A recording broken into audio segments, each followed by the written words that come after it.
అన్నపూర్ణేశ్వరి ఒక భక్తుని ఆకలి తీర్చిన కథ. Hello friends, welcome to my channel.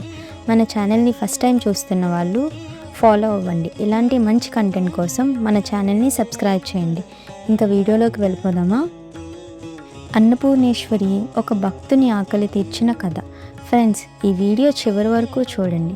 ఈ వీడియో చివరిలో అన్నపూర్ణాదేవి శక్తివంతమైన మంత్రం మీకు చెప్తాను. పూర్వం కాశీనగరంలో రామదాసు అనే ఒక పేద బ్రాహ్మణుడు ఉండేవాడు. అతను చాలా నిష్టగల భక్తుడు. ప్రతిరోజు అన్నపూర్ణేశ్వరి అమ్మవారిని మనసారా పూజించేవాడు. దారిద్ర్యంలో జీవితం. రామదాసు దగ్గర సంపద లేదు, పొలం లేదు, వ్యాపారం లేదు. కానీ అతని నోట ఎప్పుడూ అమ్మ అన్నపూర్ణ అనే నామస్మరణ మాత్రం ఆగేది కాదు. అతని భార్య సావిత్రి చాలా కష్టపడే స్త్రీ. పిల్లలకు తిండి పెట్టలేక రోజూ కన్నీళ్లు పెట్టుకునేది. ఒకరోజు ఇంట్లో పిండి లేదు, బియ్యం లేవు, పిల్లలు ఆకలికి ఏడుస్తున్నారు.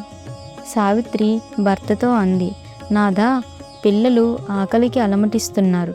మీరు పూజలు చేస్తారు, కానీ మన అమ్మవారు మనల్ని ఎందుకు చూడడం లేదు? రామదాసు శాంతంగా చెప్పాడు, సావిత్రి, అమ్మ మనల్ని మరవలేదు. ఆమె సర్వాంతర్యామి. నీవు నమ్మకం వదులుకోకు. రామదాసు ప్రార్థన. అర్ధరాత్రి రామదాసు అమ్మవారి గుడికి వెళ్ళాడు.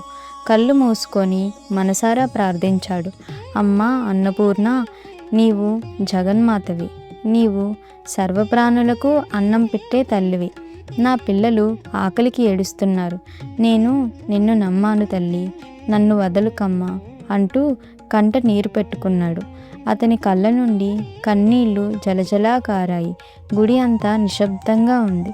రామదాసు అలాగే నేలపై సాష్టాంగపడి నిద్రపోయాడు. అమ్మవారు దర్శనం.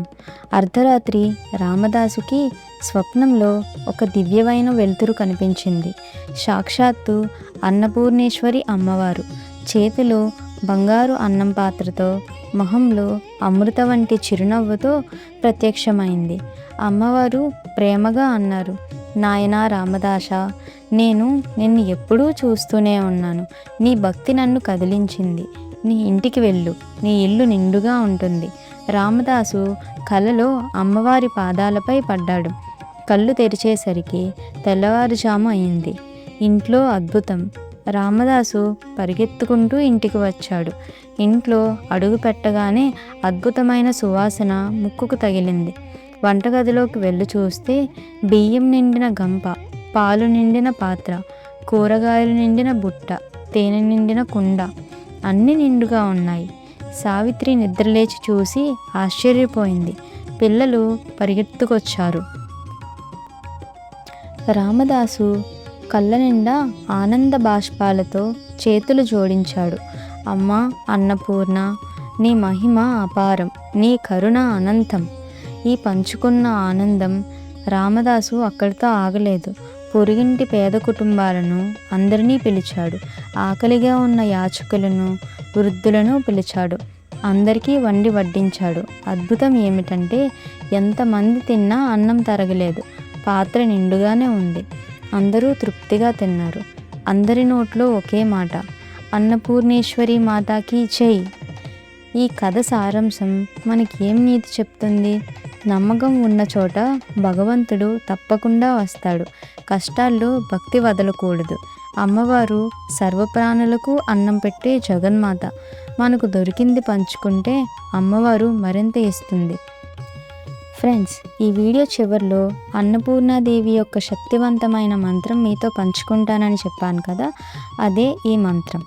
అన్నపూర్ణి సదాపూర్ణి శంకర ప్రాణవల్లభే జ్ఞాన వైరాగ్య సిద్ధార్థ్యం భిక్షాందేహి చ పార్వతి. ఫ్రెండ్స్, అందరూ అన్నపూర్ణేశ్వరి మాతాకి జై అని కమెంట్ చేయండి.